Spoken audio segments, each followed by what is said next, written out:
Olá, seja muito bem-vindo ao meu canal. Eu sou Luciana Reolon e se você ainda não é inscrito, inscreva-se, acione o sininho para receber as notificações do YouTube. Após esse vídeo, deixe o seu like e o seu comentário para que mais pessoas possam receber esse vídeo, porque o YouTube vai achar que ele é relevante, ok?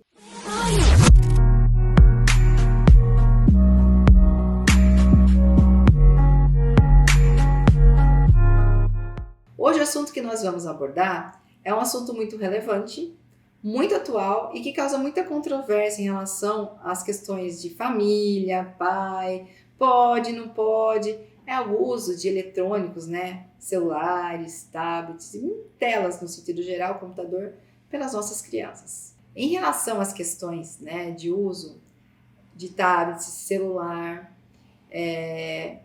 computador, joguinho eletrônico, videogame. A gente tem assim muita controvérsia, pessoas que são a favores, pessoas que são contras. Bom, eu vou dar aquilo que eu tenho visto, eu tenho estudado. Eu acho que é importante a gente ter um olhar diferenciado para essas questões, ok? É totalmente ruim, é totalmente bom, então eu vejo dois polos, tá? Eu vou estar falando primeiro das questões que são negativas e depois falar das questões positivas, tá? Bom, segundo a Organização Mundial de Saúde, a Sociedade Brasileira de Pediatria, tá? O uso descontrolado das mídias digitais, de celular, de telas, tá? Ele pode ocasionar alguns problemas de saúde. Então, assim, essas organizações, elas já estão considerando o uso descontrolado como um problema de saúde. E aí, eu fui fazer um levantamento de quais são esses problemas. Primeiro, a dependência digital, depois, irritabilidade, a depressão, déficit de atenção, hiperatividade, transtorno de sono, transtornos alimentares, sedentarismo e também ocasionando miopia por conta das telas pequenas, né? Então a criança fica muito exposta, então ela pode desenvolver aspectos de alteração oftalmológica com miopias ocasionadas por telas. Nós podemos ver que a questão é tão séria que já a Organização Mundial da Saúde e os pediatras estão estudando isso. É claro que assim, o que aconteceu, e acho que isso veio com a pandemia também, né? Eu tenho que ter o meu pai e minha mãe em home office e a criança tem aquele momento da escola que já tá na tela, então assim, a aula foi feita na tela. E aí fora da tela, o que eu faço? Ah, filho, agora você joga no jogo de computador, você joga no celular porque eu preciso trabalhar. E a criança não podia fazer barulho. Então assim, a gente também acabou favorecendo para que isso ficasse mais exacerbado nas nossas crianças, né? E aí a gente, na verdade, tem que tomar muito cuidado, porque agora a gente precisa reorganizar tudo isso. Então, assim, primeiro, né, precisa ser controlado. Então, qual que são os dados da OMS, né, o que eles orientam, tá? Primeiro, criança menor de 2 anos não ter contato nenhum com tela, nenhum contato com a tela. De 2 a 5 anos, recomenda-se no máximo de 1 hora. De 6 a 10, no máximo 2 horas dia, e de 11 a 18, de 2 a 3 horas, sempre, na verdade, recomendando assim, você estar observando que o filho está tendo contato, por conta a gente sabe, das coisas ruins também que eles acabam assistindo, recebendo via esses eletrônicos. Em relação, né, ao que eu vejo nas crianças que têm o transtorno de espectro do autismo, e eu recebo crianças muito novinhas, com 2, 3 anos, já super envolvidas com tela, com celular, e a primeira coisa que eu falo para os pais, a primeira coisa que você vai fazer é tirar. Nós vamos realmente trabalhar uma dieta, né, para tirar essa mania de ficar. Por quê? Primeiro, o celular, em crianças com TEA, ele condiciona o hiperfoco. Primeiro que o celular, ele acaba exacerbando, aumentando o hiperfoco da criança. Então, assim, a gente sabe que a criança com o transtorno espectro autismo tem a latência auditiva, tem a questão de não perceber o ambiente como um todo, então, assim, ela tem uma questão de ficar mais isolada. Então, isso tudo, ele acaba condicionando a criança a ficar mais hiperfocada, mais isolada, sem perceber o ambiente, sem estar percebendo o que está acontecendo e pior, sem aprender desse ambiente. Então, se a criança normal acaba também tendo esse hiperfoco, a criança com TEA vai ter isso também exacerbado. O celular, né, o uso de celular, tablet, computador, dá uma tendência ao sedentarismo. Então, a criança, ela aprende muito com o movimento, se movimentando nesse ambiente, mexendo, colocando, tirando. E é aquela criança que fica só sentada no sofá, come, não faz movimento físico. Então, assim, ela perde a questão sensorial do tato, do brincar, do entender esse ambiente. E aí, o que está acontecendo, né, com as crianças normais e com as crianças que têm TEA também? Essa tendência a diminuir muito a questão da motricidade, né, de mexer nesse ambiente, de correr, de pular, de jogar bola, de sair no quintal, de andar de bicicleta, acaba tendo doenças que muitas vezes a gente era esperado só para adultos, obesidade, colesterol alto, e as nossas crianças estão aumentando isso. Então, assim, tanto a Organização Mundial como a Sociedade Brasileira de Pediatria estão muito preocupados com relação a esse sedentarismo, né? Pode ocasionar, por exemplo, na criança, distração em relação ao que ela vai fazendo durante o dia a dia, ansiedade. Então, ela quer fazer a lição de casa correndo, sem prestar atenção, porque ela tem que terminar aquela partida que ela deixou ali pausada. Então, pode causar realmente essa questão, né, de não estar tão atenta às coisas que ela tem que fazer no ambiente, porque ela está pensando no joguinho que ela vai fazer daqui a pouco. A dependência, né? Bom, a gente sabe disso. Começa a jogar qualquer joguinho no celular. Ele é muito assim, ele é reforçador. Se você vai ganhando, ele é reforçador. Então, assim, se você não tem o controle sobre aquilo, e a criança não tem, o que ela vai acontecer? Ela quer ficar só ali e sendo reforçada, né? Dessa forma, pode causar ansiedade, dificuldade de esperar, porque é tudo muito mais fácil, né? Tudo, né? Eu até vejo hoje muito assim, a criança falando assim, nossa, tá demorando para carregar. Quer dizer, tá demorando, mas assim, não tá demorando tanto, tem como esperar. Então, assim, desencadeando muitas vezes até birra, né? Fica irritadiça, por conta que não tem mais essa paciência, é tudo muito fácil, tudo muito na mão, né? Crianças, por exemplo, com autismo que tem, né, que fala pela via da memorização, ecolálica, ela pode se tornar mais ecolálica, mais repetitiva. Existe também uma tendência de algumas crianças usar os eletrônicos para se isolar, para fugir do ambiente, fugir das questões, né, de estimulação. Então, ela se isola ali com o celular e fica horas ali. E aí, quanto mais você usa a tela, e a gente tem a questão da tela, hoje em dia até tem alguns filtros, mas geralmente as telas elas são de luz azul. Essa luz azul ela atua diretamente na área do cérebro responsável pelo sono. Então, assim, é interessante que esse tempo que a criança fique no celular, ela pare de utilizar o celular de 1 a 2 horas antes de dormir, senão o sono vai ser mais agitado, ela vai ter mais probabilidade de insônia. Então, tem muitas pessoas que acabam usando o celular antes de dormir e depois não conseguem dormir, não sabe por quê. Tô tendo insônia, não sei. É por conta do abuso nas telas. Eu, na própria pandemia, quando a gente começou com os atendimentos online, eu ficava assim 13, 14 horas, cheguei a ficar 17 horas na frente do computador, eu tive dificuldade para dormir. E aí eu comecei a perceber o que acontecia. O dia que eu não tinha tanto atendimento, né, online, eu dormia melhor, e quando eu tinha atendimento online, assim, direto, eu tinha insônia. Então, realmente, isso altera o sono da criança. Alteração de sono, muito sério, porque o cérebro, ele está recebendo as coisas durante o dia, e é no sono que a aprendizagem é acomodada, organizada. Por isso que a gente sonha tanto à noite. Muitas vezes a gente nem lembra o que a gente sonhou. Mas esse sono ele precisa ser eficaz, ele precisa ser profundo para que a gente aprenda. Então, alterações, insônia, alteração do sono, acaba também alterando a aprendizagem da criança, ok? Bom, e aí a criança pode ter uma tendência mesmista, vamos pensar no TEA, e querer ficar o tempo todo no celular.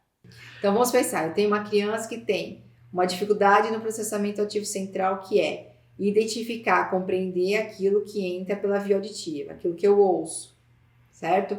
E eu tenho um celular ligado o tempo todo numa musiquinha, num desenho do lado da criança, sempre funcionando como um ruído competitivo ali. Essa criança está ouvindo tudo que eu estou falando?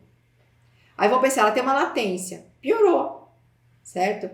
E aí a gente fala assim, a criança não está desenvolvendo a fala, mas por quê? Porque realmente a criança está com um estímulo competitivo o tempo todo e ela não está compreendendo. Então, a gente tem que pensar o seguinte, a criança, de novo, ela primeiro se torna ouvinte para depois se tornar falante, ela tem que compreender. Crianças muito pequenas, você fala assim, faz tchau, depois que você ensina ela, faz tchau, manda beijo, ela manda beijo. Então, ela se torna ouvinte antes de se tornar falante. Se eu tenho um celular o tempo todo ligado, mascarando aquilo que ela ouve, a tendência dela ter dificuldade para aprender, para desenvolver a falha de linguagem será maior.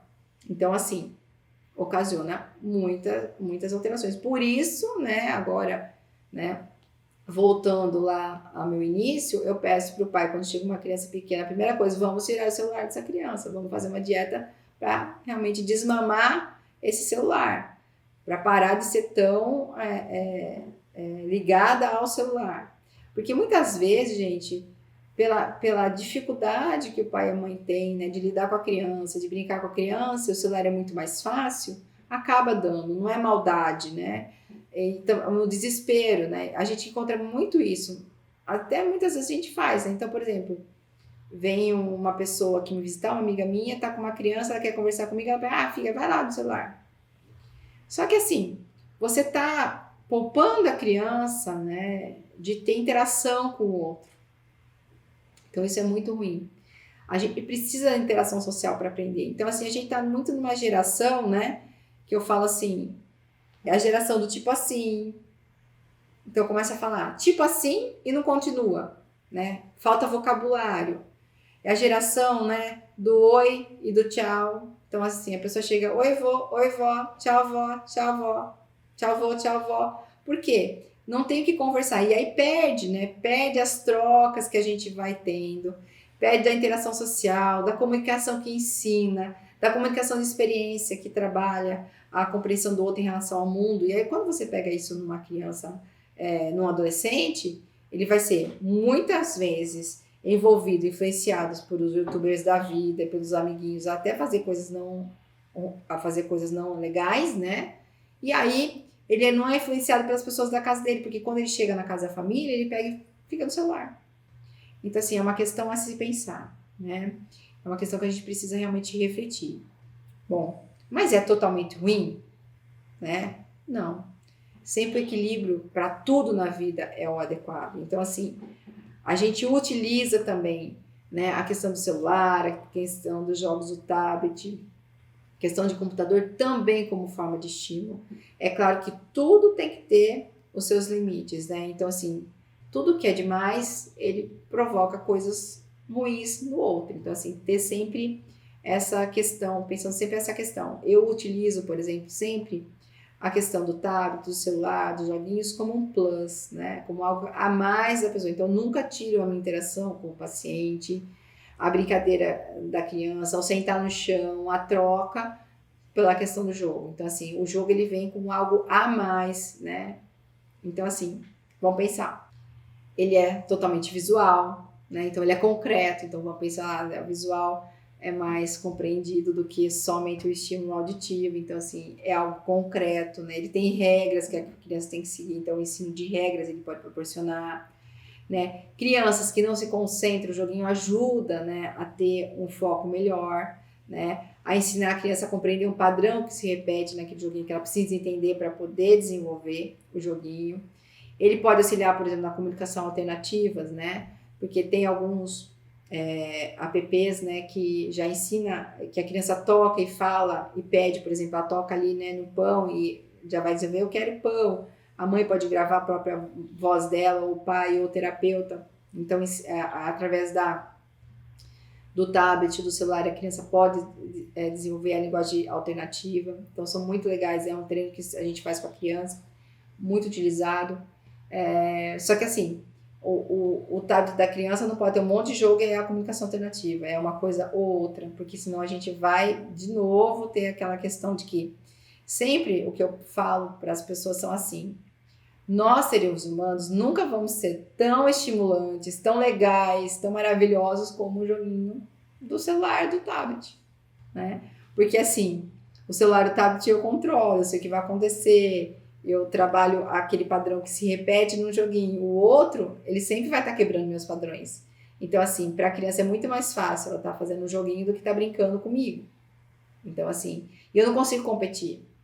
É sempre mais estimulante, tanto que assim, a gente percebe muitas vezes, você entra numa mídia social, daqui a pouco você fala assim, nossa, eu fiquei 1 hora aqui, eu nem percebi.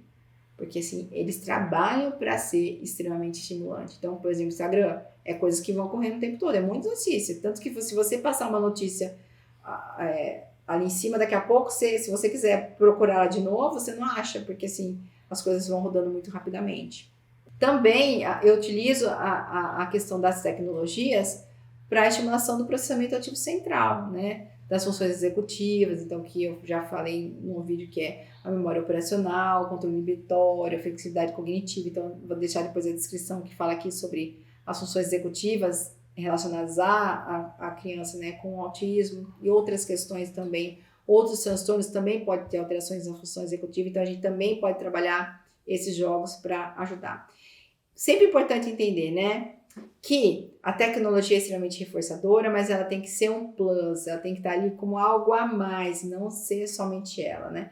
Ah, mas como fazer isso? Então a gente tem que, na verdade, ensinar a criança, por exemplo, vamos pensar que tem o TEA, ou a criança normal também, a brincar. Muitas vezes ela tem aquilo porque ela não sabe brincar de outras coisas, né? Gente, sucata, é tão gostoso você criar coisas de sucata, envolver a criança com essa criação. E é claro, no primeiro momento a mãe e o pai vai estar junto, mas depois a gente também favorecer que a criança brinque sozinha para você ter aquele tempo onde você vai arrumar sua casa. Então, tudo tem que ser organizado, né?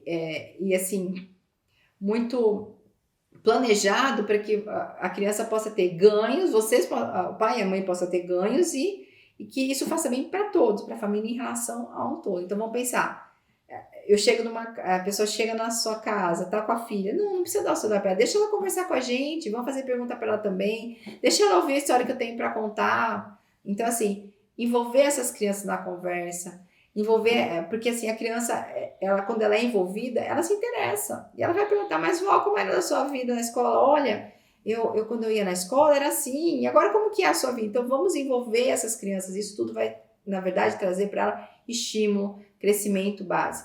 Eu assisti um vídeo esse tempo atrás que me deixou muito assustada, porque geralmente, sempre uma próxima geração ela é mais inteligente que a geração anterior.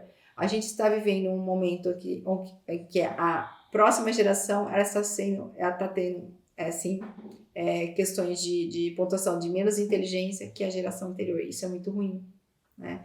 Então a gente precisa analisar e pensar por que está acontecendo isso, o que eu posso fazer para mudar isso, para que meu filho seja mais inteligente que eu, para que ele alcance mais habilidades que eu, alcance lugares que eu não alcancei. Então assim, esse envolvimento, essa interação é super importante. Nós aprendemos através da interação, da troca com o outro.